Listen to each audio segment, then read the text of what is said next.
What is up, guys? I'm John. My name is Chris. And we are the Heck. And today we're going to be checking out another Overlord lore video. And this one is actually at number, what, 4? I believe? Yeah, I think so. Yep. So, number 4. And this one's talking more about, like, items and tiers and dungeons and currency and customization. Oh, my. It's covering a lot of freaking stuff, dude, in 11 short minutes. So, wow. Got to get all that information. Yeah. I'm excited about going through it this way. Like, we were talking about this last time. Like, I really wanted to kind of jump ahead and check out some, like, of the characters that we really care about and stuff. But I feel like learning a little bit more about the actual world itself is going to help us understand the characters better. So it is important for us to check this stuff out as well, too. It's building kind of a base for our to go off of. Yeah. So in saying all that, if you're new to our channel, smash that sub button. And let's freaking do this together, homies. Freaking boom. And then hitting that play button. A boom! I think it's about time we wrapped up Yggdrasil now so that next week we can get into the character profile videos. Yeah, dude. Watch, this is your first time watching one of these videos. As soon as we say it. In our first one, we went over the general information of Yggdrasil as a game, as well as the creation and customization of characters. And in the second one, we took a look at the leveling and tier magic system, as well as how casting mechanics worked. And now I'll just try to put together all the other miscellaneous information, starting with some more stuff about the world. That makes sense. So it's kind of like cleaning up everything. Any fantasy RPG, dungeons also lay hidden throughout each of the 9 realms. But nice. They're most definitely not the type of dungeon that you'd expect. Imagine the entire game of Dark Souls as a single dungeon. Now, that may be an exaggeration in terms of size, but each one was said to be absolutely massive and contain various types of biomes within a single one. Good lord. There could be both an ever-extending swampland and a vast desert in the same dungeon. Wandering into a dungeon, or even just doing one without any preparation, was something that would most likely end up leading to a very quick death. Jesus. That's because, as you explored farther away from the central area of the world, the harder everything became. This is a relatively standard concept for a game of this type, where the higher level areas are at the very outskirts of the world. But considering how massive each world was, and the lack of borders indicating the level requirements for each area, it'd be pretty hard to determine how skilled you needed to be in order to know that you can successfully traverse an area. But not only did the monsters become stronger, the terrain itself became a threat if you weren't properly equipped. Damn. It would have been like Link traveling into Goron City without any flame resistance in Breath of the Wild. Some were so difficult that 36-man raiding parties called legions were required, and guilds were able to join forces in order to attempt to defeat it together. Sharing the loot with another guild, though, may not have been the most appealing aspect to many players. Being the first to clear a dungeon meant having 10% more loot spawn, and offered higher-leveled equipment as a reward. Then there were the guild-based dungeons, where the reward for clearing it was gaining ownership and occupation over it. As you already know, the Great Tomb of Nazarick is one of these dungeons. Though it was one of the more difficult simultaneous attack dungeons, it wasn't the hardest. There existed 9 dungeons, that makes one sense per then, realm, and these allowed for NPC data storage of up to 3,000 levels.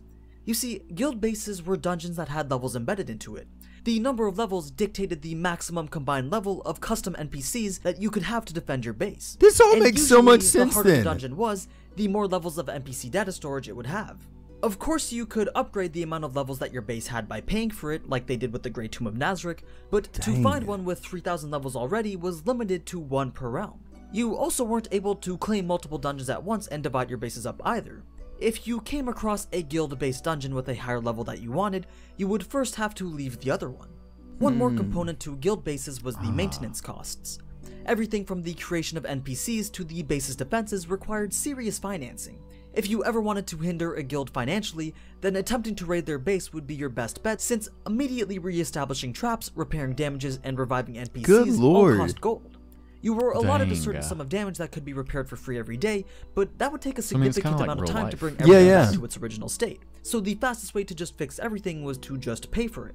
Which brings us to the game's currency. So along with managing the guild-based defense system and summoning or reviving NPCs, gold can also be used to cast certain spells, and of course, buy or craft in-game items. Gold beam! Alongside gold was also data crystals. Chunking they gold occasionally coins at dropped as loot from killed monsters. And these were little data storage items that enabled every aspect of customization in the game. If you weren't already aware, customization was this game's bread and butter. Data crystals in combination with a separately purchasable creator tool allowed for pretty much unlimited in-game cosmetic customization. Everything from the color, shape, and style of your chestplate to the flavor text data and appearance of golden XP drops. You name it. Freaking cool. If it was a visible feature in the game, it was most likely customizable. Created NPCs had an even greater degree of customization because you could design them and make their build any way that you could imagine. I guess, like, hearing him say the creator NPCs thing, I know that I know that we knew that they were created and stuff like that, but I guess I never really thought of how they were created in the game. You know what I mean? Yeah. So I always just said that, like, oh, Lord, was it Touch Me? Yeah, Touch Me. Lord Touch Me created me and all this stuff, you know what I mean? So, like, but then, like, I guess it just never really, like, was apparent that I guess, I don't know why I never really assumed that, you know what I mean? So, like, it kind of reminds me of the pawn system from Dragon's Dogma. You create your main pawn, you know, and, like, you give it, like, its attributes or, like, kind of like its temperament or whatever. Yeah. Like, that's, like, a very light version Yeah, of I was going to say, basically. like, this is taking that to, like, the maximum level of that. But that's, dude, that could be where it's headed. Yeah, though. dude, that like, gives me great personalities detailed in their backstory, and their appearances and abilities were dictated by your choice of racial and class levels. And all this was possible so long as you had enough data crystals to do so. For example, Tabula had used so much of Nazarik's free data capacity with the designs of his NPCs that other guild members had started to complain about it. He was forced to end up using cash items in order to give himself more data to work with. So the more customization you did, the more data storage you'd need, and therefore, data crystals became just as or even more important than gold. Though it's not only for pimping out your armor so you can flex on everyone else. Enhancing certain gear or crafting magical items was also possible with high-level data crystals. If you were lucky enough to come across a high-level data crystal, you could upgrade an item to the highest class, though that item had to already meet some rather rare requirements first. When it came to items, data crystals were the very essence of them. Items were actually dropped in the form of data crystals. That way they could customize the way the item looked, all while keeping the in-game stats the same. It's like the more I'm learning about this, the more impressed I am with Ainz and everything they did. Yeah. So long as the item had enough data capacity, you could put however many data crystals into it. This is actually a fairly clever way of allowing personal design of your equipment without it having affect any of your abilities as a player. I could just imagine someone dressing themselves up in rookie gear or like a no skin, but have the most insane stats inserted into it. Yeah. That would be a pretty funny way of trolling some PKers. So if we look into the items now, this should help you understand a bit more how data crystals and data capacity play a significant role in power levels. As I'm sure you already know, items have different ranks that range from the weakest in the low tier, all the way up to the strongest in the divine tier. Then in between you have middle, high, top, legacy, relic, and legendary. These ranks were given This based needs to on be the a item's legit data video size. game. I don't know why this isn't a game So the more yet. data an item had, the higher rank that item would be. And an item's data size was determined by the materials that the item was made out of. The more rare the world metals and minerals were, the greater the data capacity, which made adventuring a prominent aspect of the game.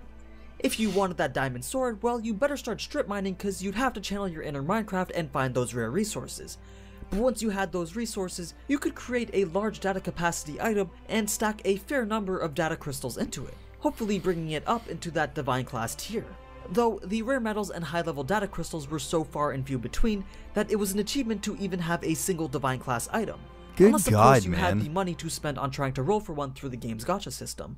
Again, within the Tomb of Nazareth, one more thing there are that's just around awesome about 14 them. known divine class items, most of which we actually saw Ainz use in his battle against Shaltir.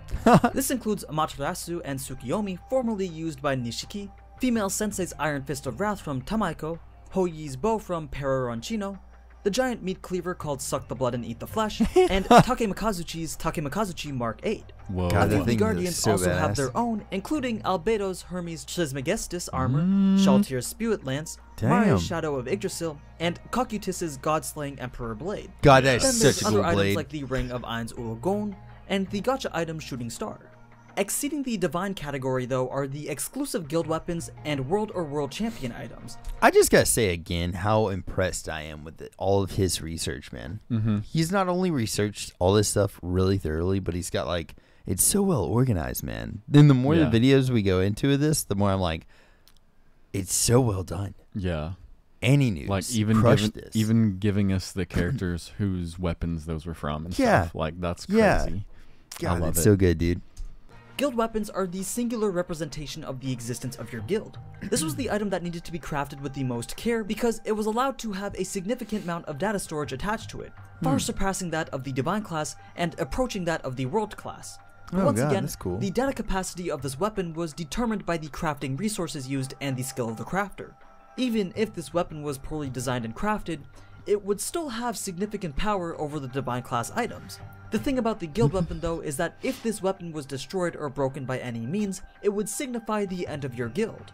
Your guild would essentially be disbanded and your entire member list would gain a title shaming you as a symbol of failure for being unable to protect the core item of your guild. That's so wacky. Then there are the world items, which are so ridiculously overpowered that they actually break the mechanics of the game. Or at least they're capable of overriding various fundamental game mechanics in order to change the very system of it. Some devs thought it would be a good idea to create wildcard items that anyone could stumble across and use to just become Kirito temporarily and ignore any facet of game balance. I'm not even joking about that, by the way. One item called Ouroboros can be used to make direct contact with the devs of Yggdrasil and request for one wish to be implemented in the game. Oh, dang. It's actually quite funny how this world item was used in the light novel, but I think I'll save that story and the rest of the world items and their abilities for a separate video. They're just too ridiculous to not talk about separately. Anyway, the only way to counter these godlike items were to either have one of your own or have a special job class.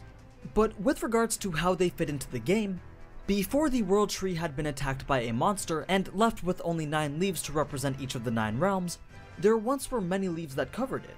But after the monster had eaten a majority of those leaves, the remnants of them, totaling a number of 200, were said to have been scattered across the remaining 9 in the form of the world items, each carrying the power of a world inside of them.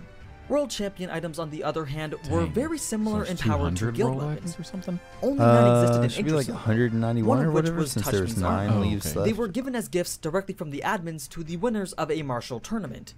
Being a world champion solidified your position as one of the strongest players in Yggdrasil.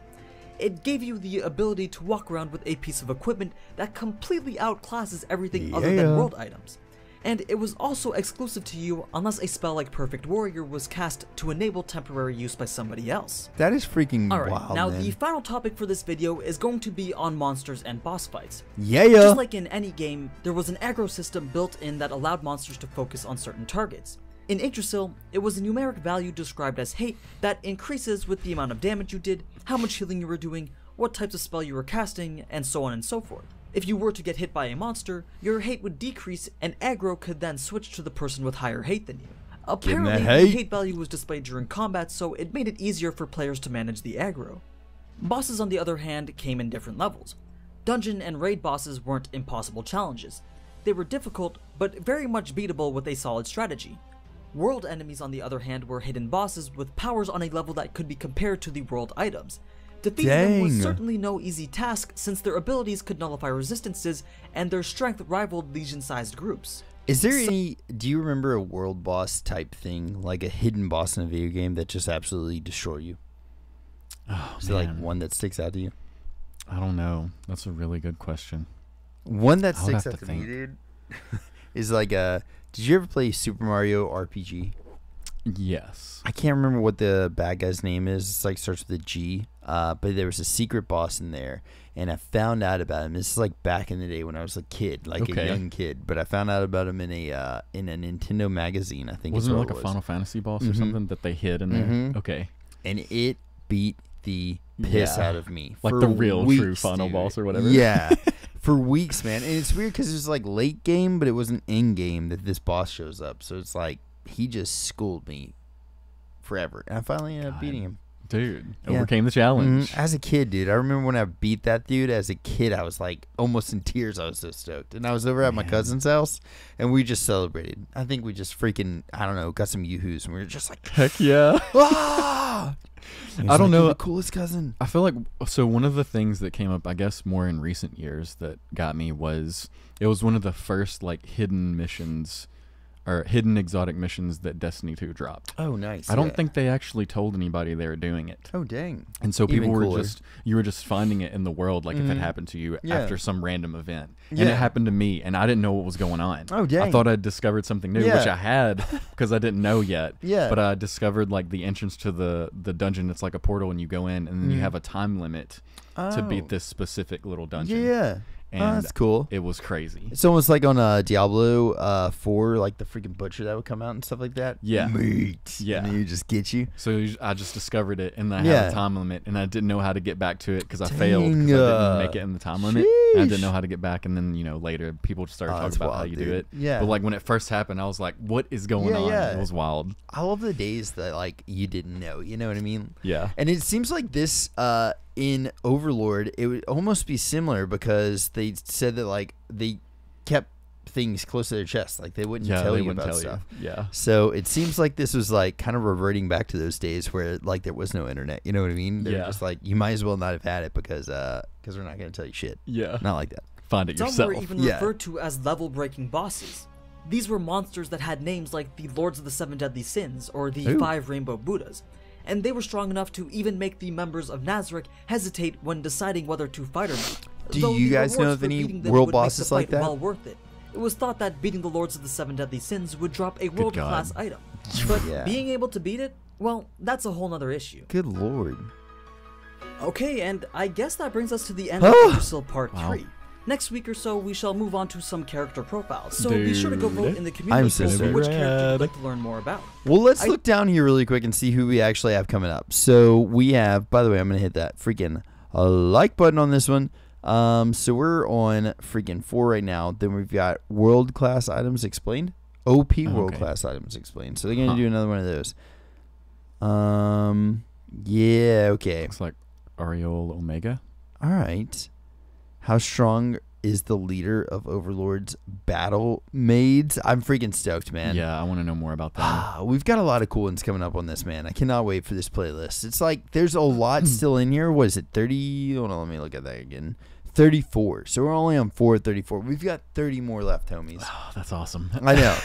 But so we're going to be going through a lot of this. And then two, yeah, I don't know. I'm pretty sure worldwide that we're getting a freaking release of Overlord. So whenever that movie comes out, we're going to go check that out. And maybe we can do a recap afterwards. But we should totally go night of. Want to go release night on that? Dude, I'll be so down. We're going to do it. So we're going to watch it release day. And then we're going to do like a video afterwards recapping and talking about it and stuff. Doing like a review video or something like that.